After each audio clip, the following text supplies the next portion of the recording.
Aurinko laskee tunnin päästä. Se tarkoittaa sitä, että tänään ajetaan Raleigh Jobt Soitemelk maantiekilpa pyörällä kaupunkigräveliä auringon laskuun. Minä olen Tapio T. Tervetuloa kyytiin.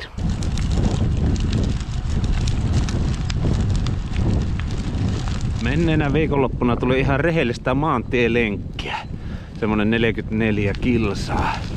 Siihen päälle vielä innostuin lähteä semmoselle 16 kilsan sorahupihöntsälle. Tuli tämän kevään pisin Raleigh-suoritus 60 kilsaa. Nyt alkaa olla joku 300 kilsaa täynnä ekasta polkaisuista. Päivä toisensa perään nämä väylät käy koko ajan kuivemmiksi. Vähempi pyöränpesua, enämpi ajonautintoa. Sitä paljon puhuttua, miltä teräsrunkoinen tuntuu näillä baanoilla.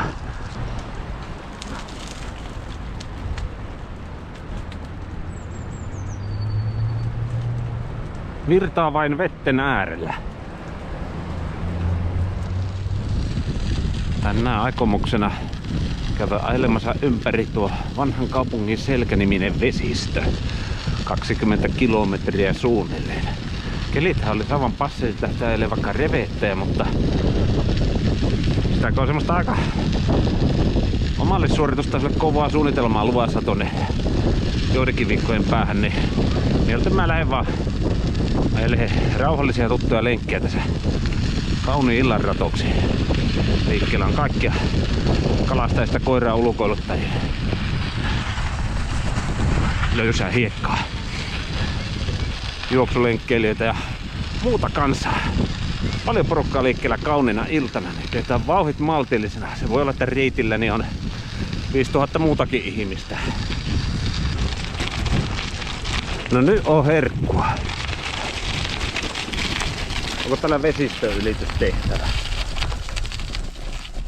Varmaan tuonne lähde kastelemaan. Yhtään kiinnosta kyllä pestä pyörää tämän lenkin jälkeen. Se on jokseenkin terapeuttista puuhaa. Yleensä. Tänään ei huvita. Puhtain pyörin kotiin. Pätkä asfalttia.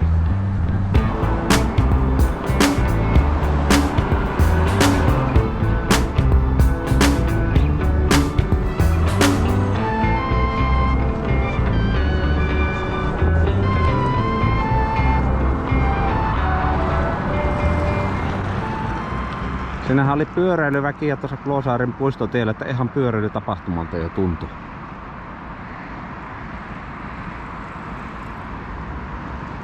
Vaikka en varsinainen kaupunkipyöräilijä sielulta niin olekaan, jotenkin tunsin eläväni.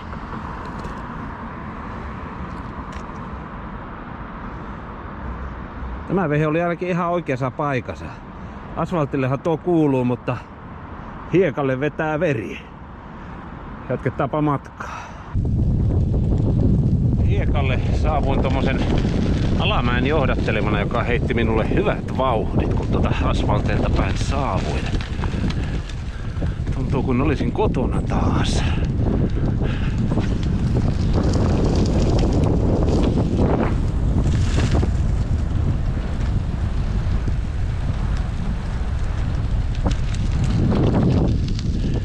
Jostain 15 vuoden takaa tulee niitä ensimmäisiä Pirkanpyöräilyyn valmistautumisia mieleen jälleen kerran.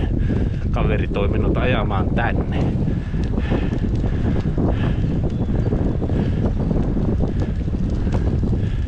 Kylläpä siinä vesikasvillisuus korkeana kasvaa. Jotenkin semmonen merillinen tuoksu. Kuuluu kaiketi kevääseen. Meren äärellä.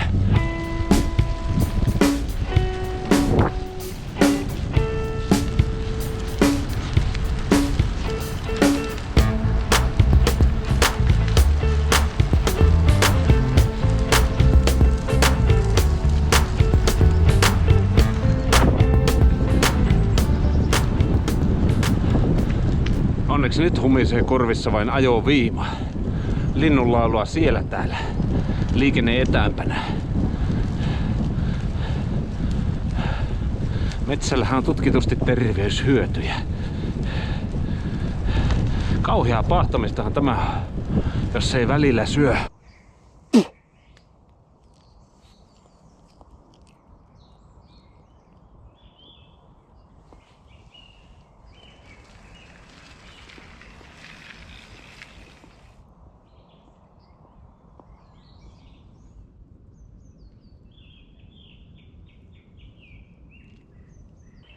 Pannani syöty.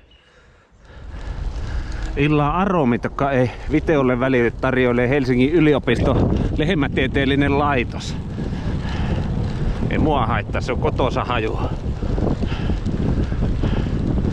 Aurinko on painunut jo johonkin tuonne kaupunkirakenteiden taakse. Minä jään varjoon, hikisine randopaitoineni.